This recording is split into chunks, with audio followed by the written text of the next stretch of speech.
Hello hi எல்லாருக்கும் வணக்கம். இன்றைக்கி நம்ம கார்டு சஃபில் பண்ணி எடுக்கலாம். இன்றைக்கி என்ன உங்களுக்கு வருதோ அந்த பலன் சொல்லிடலாம்.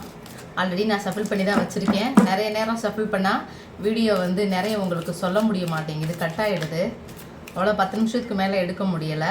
நான் ஆல்ரெடி சஃபில் பண்ணி தான் வச்சுருக்கேன். ஒரு நிமிஷம்.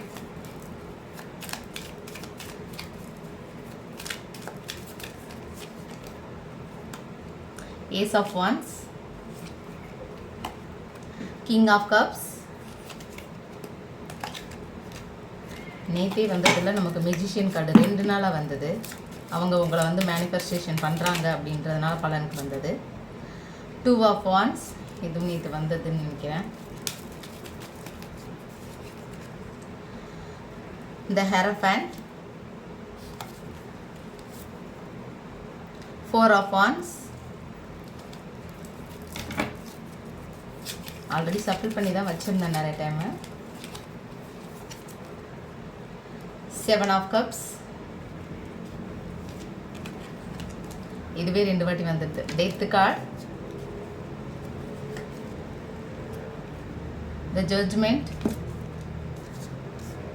உங்களுக்கு எப்படியாவது ரீடிங்கில் ஒன்று சன் கார்டு வந்துடுது, இல்லைன்னா ஜட்ஜ்மெண்ட் வந்துடுது.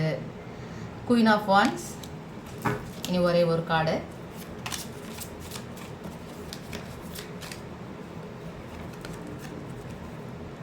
Seven of Wands. சரி, ஓகே. இதுக்கு என்ன பலன்னு வீடியோக்குள்ளே போயிடலாமா? ஓகே. இது ஒரு பொதுவான ஜென்ரல் ரீடிங் தான். யாருக்கு பொருந்துதோ அவங்க மட்டும் எடுத்துக்கோங்க, மற்றவங்க அப்படியே விட்டுடுங்க. வீடியோவில் உங்கள் எனர்ஜியை கனெக்ட் பண்ணுறதுக்காக லைக் பண்ணிட்டு பாருங்கள். ப்ளீஸ் சப்ஸ்கிரைப் பண்ணிட்டு பாருங்கள். ஷேர் அண்ட் கமெண்ட் பண்ணுங்கள். ஏஸ் ஆஃப் வாண்ட்ஸ் இந்த கார்டு வந்தாலே இந்த பர்சன் ஒரு தொடக்கம் வேணும்னு தான் நினைக்கிறாங்க. உங்கள் கூட ஒரு ஸ்டார்ட் வேணும்னு தான் நினைக்கிறாங்க. அந்த பர்சனுக்கு உங்கள் மேலே லாட்ஸ் ஆஃப் ஃபீலிங்ஸ், எமோஷன்ஸ் எல்லாமே இருக்குது. எமோஷ்னலி உங்கள் கூட கனெக்டும் கூட. அந்த பர்சன் உங்கள் மேலே இருக்கிற அன்பு உண்மையானது. உங்கள் மேலே உண்மையான அன்பு, பாசம் எல்லாமே இருக்குது. ஆனால் காட்ட மாட்டாங்க. நீங்கள் 2 பேரும் செப்பரேஷனில் இருக்கீங்க அப்படின்னா இவர் உங்கள் கூட வரணும்னு தான் நினைக்கிறாரு. உண்மையான அன்பும் இருக்குது. இவ்வளவு அன்பு இருந்தும் அப்புறம் ஏன் செப்பரேஷனில் போனாங்கன்னா அவங்களுக்கு இந்த ரிலேஷன்ஷிப்பில் டவுட் இருந்திருக்கு. கன்ஃபியூஷனில் தான் உங்களை விட்டுட்டு போயிருக்காங்க.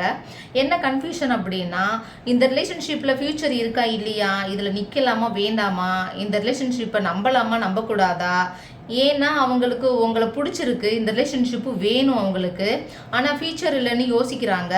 அவங்க ஏன் யோசிக்கிறாங்கன்னா, ஒன்று உங்களுக்கு மேரேஜ் ஆகியிருக்கும், இல்லை அவங்களுக்கு மேரேஜ் ஆகியிருக்கும், ஏஜ் டிஃபரன்ஸாக இருக்கும், இல்லை கேஸ்ட் டிஃபரன்ஸாக இருக்கும். அதனால் ரிலேஷன்ஷிப்பில் ஃபியூச்சர் இல்லைன்னு நினச்சிருக்காங்க. எதுக்கு இந்த ரிலேஷன்ஷிப்புக்கு இம்பார்ட்டன்ட் கொடுத்துட்டு டைம் வேஸ்ட்டுன்னு நினைக்கிறாங்க. அதுவும் இல்லாமல் இந்த ரிலேஷன்ஷிப்பில் ஒரு ப்ராப்ளமும் இருக்குது. ஃபேமிலி இஷ்யூஸ் உங்கள் ரிலேஷன்ஷிப்பில் கட்டாயம் இருக்கும். சேரவே முடியாத அளவுக்கு சுச்சுவேஷன்லாம் உங்கள் லைஃப்பில் இருக்க வாய்ப்பு இருக்குது. உங்கள் 2 பேரில் ஒருத்தர் ஃபேமிலி என்ன சொல்லும், இந்த சொசைட்டி என்ன சொல்லுன்னு யோசிக்கிறீங்க. இந்த ஹேரோஃபேண்ட் கார்டு உங்கள் கண்ணில் பட்டாலே உங்கள் லைஃப்பில் ஒரு ஹீலரோ ஒரு குருவோ என்ட்ரி ஆவாங்க. யூனிவர்ஸ் உங்கள் லைஃப்பில் அவங்கள வர வைப்பாங்க. இங்கே நம்ம மனசில் வச்சுக்க வேண்டிய விஷயம் என்னென்னா, காதலுங்கிறது லைஃப்பில் 60லேயும் வரும், 18லேயும் வரும். எக்ஸாம்பிளுக்கு நம்ம லைஃப்பில் யார் யார் எப்போ வருவாங்கன்னு தெய்வத்துக்கு மட்டுமே தெரியும்.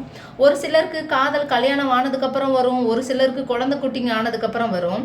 அதனால் நம்ம காதலை சொசைட்டி ஏற்றுக்குமா, ஃபேமிலி ஏற்றுக்குமா, குழந்தைங்க ஏற்றுக்குமான்னு யோசிச்சிங்க அப்படின்னா அதை நெகட்டிவ் வைப்ரேஷனை நீங்கள் ஸ்ப்ரெட் பண்ணுறீங்க.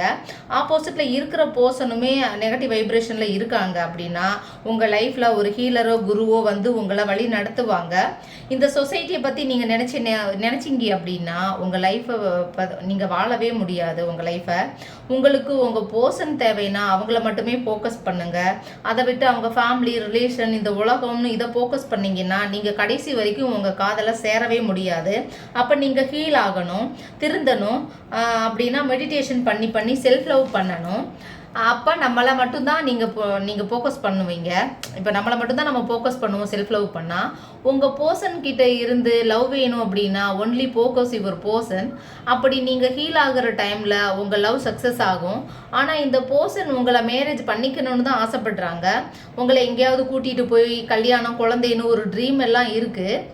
இப்போ கரண்ட்லி அந்த பர்சன் உங்ககிட்ட வராமல் இருக்கிறது காரணம் என்னென்னா, அவர் லைஃப்பில் வந்து நிறைய ஆப்ஷன்ஸ் இருக்குது, எதை சூஸ் பண்ணுறதுன்னு தெரியாமல் இருக்காரு. அந்த பர்சனுக்கு இருக்கிற ஆப்ஷனில் ஒன்றா கூட நீங்கள் இருந்திருக்கலாம். இப்போதைக்கு உங்கள் ரிலேஷன்ஷிப் டெத் ஆன மாதிரி இருந்தாலுமே ரீபெர்த் கட்டாயம் இருக்குது. ஒன்றுமே இல்லாத மாதிரி எல்லாம் முடிஞ்சு போன மாதிரி தெரிஞ்சாலுமே அது நமக்காக நம்ம தலையெழுத்தில் எழுதி இருந்தால் அது நமக்காக திரும்பி வரும். உங்கள் ரிலேஷன்ஷிப் வந்து பாஸ்ட் லைஃப் கனெக்ஷனை தான் குறிக்குது. உங்கள் ரிலேஷன்ஷிப்பில் வந்து தெய்வத்தோட இன்டர்ஃபியரன்ஸ் இருக்குது. உங்களுக்கு உங்கள் பர்சன்கிட்ட இருந்து ஒரு ஜட்ஜ்மெண்ட் கிடைக்கல அப்படின்னா அந்த நீங்கள் எதிர்பார்க்க ஜட்ஜ்மெண்ட் அந்த தெய்வம் கொடுக்கும் உங்களுக்கு கட்டாயம். உங்களுக்கு ஜட்ஜ்மெண்ட் வரக்கூடிய டைமில் தேர்ட் பார்ட்டி அந்த பர்சனுக்கு இருக்கிற ஆப்ஷன்ஸ் எல்லாமே எங்கே போவாங்கன்னே தெரியாது. ரிலேஷன்ஷிப் இல்லாமல் உங்களுக்கு என்ன ப்ராப்ளம் போயிட்டு இருந்தாலுமே, சொத்து வழக்கு கோர்ட்டு கேஸு போயிட்டு இருந்தாலுமே உங்களுக்கு சாதகமான ஜட்ஜ்மெண்ட் வரக்கூடிய வாய்ப்பு இருக்குது. இப்போ கரண்ட்லி உங்களுக்கு இன்ட்யூஷன் பவர் நிறைய வந்திருக்கு. அதனால் இப்போ நீங்கள் ரிலேஷன்ஷிப்புக்கு நீங்கள் எஃபெக்ட் போடலை. உங்கள் மனசே சொல்லுது அவன் எங்கேயும் போக மாட்டான், உங்ககிட்ட தான் வருவான்னு. உங்கள் மனசில் ஒரு ஸ்ட்ராங் வந்துருச்சுன்னா அவங்க பின்னாடி நீங்கள் ஓட மாட்டீங்க. இப்போ நீங்கள் உங்களை பாசிட்டிவாக மாற்றிக்கிட்டீங்க. அடிச்சு பிடிச்சி கேரியரில் ஃபோக்கஸ் பண்ணுறீங்க, செல்ஃப் லவ் பண்ணுறீங்க, தெய்வத்தை வணங்குறீங்க, யூனிவர்ஸ் கிட்ட ப்ரே பண்ணுறீங்க, உங்களை நீங்கள் சந்தோஷமாக வச்சுட்டு இருக்கீங்க. அந்த பர்சனை நீங்கள் மைண்ட் பண்ணுறதே இல்லை. வந்தா வரட்டும் போனா போகட்டும் மைண்ட் செட்டில் இருக்கீங்க. நீ ஏன் வர்ற வரைக்கும் நான் உன்னை தேடி வரமாட்டேன் ஒரு அப்படின்னு சொல்லிட்டு ஒரு இருமா போட ஒரு தென்னாவட்டோட கம்பீரமாக நிற்கிறீங்க. எப்போவுமே நாம் ஒரு விஷயத்தில் அட்டாச்மெண்ட்டாக இருந்தால் அது நமக்கு கிடைக்காது. அதுவே நம்ம டிட்டாச்மெண்ட்டாக இருந்தோம்னா நாம் நினைக்கிற விஷயம் நமக்கு ஈஸியாக அட்ராக்ட் ஆகிடும். அதனால் நீங்கள் உங்கள் பவர்லேயே நில்லுங்க. நீங்கள் ஆசைப்படுற விஷயம் கட்டாயம் உங்களுக்கு கிடைக்கும். வணக்கம்.